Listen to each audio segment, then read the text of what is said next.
बनारस, जिसे काशी भी कहा जाता है, अपनी पुरानी गलियों, घाटों और मंदिरों के लिए प्रसिद्ध है। लेकिन इन सब के बीच सबसे रहस्यमयी और भयानक है काशी का श्मशान घाट, जिसे मणिकर्णिका घाट के नाम से भी जाना जाता है। इस घाट का इतिहास उतना ही पुराना है जितना कि स्वयं काशी की आत्मा। ऐसा माना जाता है कि इस घाट पर मृत्यु और जीवन के बीच का पर्दा बहुत पतला होता है और यहाँ मृत आत्माएं भी विचरण करती हैं। कहानी शुरू होती है एक युवा साधु से जिसका नाम था अवधूत। अवधूत एक तपस्वी था जो अपनी साधना के लिए बनारस आया था। उसकी खोज थी मोक्ष की। लोग कहते थे कि जो भी मणिकर्णिका घाट पर मरता है उसे सीधा मोक्ष प्राप्त होता है। अवधूत को यह जगह रहस्यमयी और भयावह लगती थी, परंतु उसकी आत्मा को शांति की खोज थी। एक रात जब चारों ओर घना अंधेरा छाया हुआ था और घाट पर केवल चिताओं की आग जल रही थी, अवधूत ध्यान में बैठा था। तभी अचानक उसे एक बूढ़ी औरत का स्वर सुनाई दिया, बेटा, मेरी मदद करोगे? उसने अपनी आंखें खोलीं और देखा कि एक बूढ़ी महिला हाथ में एक दीपक लिए खड़ी थी। उसकी आंखों में कुछ ऐसा था जो अवधूत को विचलित कर गया। महिला ने कहा, मैं इस घाट की आत्मा हूं। सदियों से मैं यहां भटक रही हूं। मुझे मोक्ष की प्राप्ति नहीं हुई है।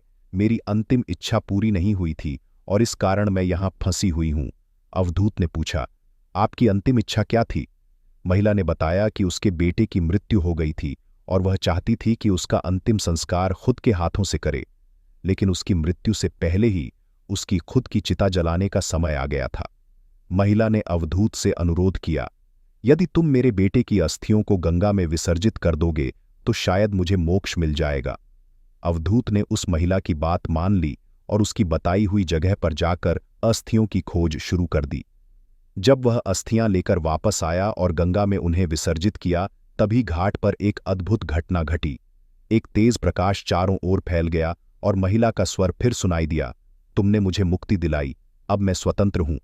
और देखते ही देखते वह महिला तेज प्रकाश में विलीन हो गई। इसके बाद अवधूत को घाट पर साधना करते हुए एक अलौकिक अनुभव हुआ। उसने देखा कि मणिकर्णिका घाट पर जितनी भी आत्माएं हैं वे सभी किसी न किसी अधूरी इच्छा के कारण यहां फंसी हुई हैं। उस दिन से उसने एक नया संकल्प लिया, वह हर उस आत्मा की मदद करेगा जो घाट पर फंसी हुई है, ताकि उन्हें भी मुक्ति की प्राप्ति हो सके। इस प्रकार काशी के मणिकर्णिका घाट की यह कथा एक ऐसे साधु की है जिसने न केवल अपनी आत्मा की शांति पाई बल्कि कई भटकी हुई आत्माओं को भी मोक्ष दिलाया।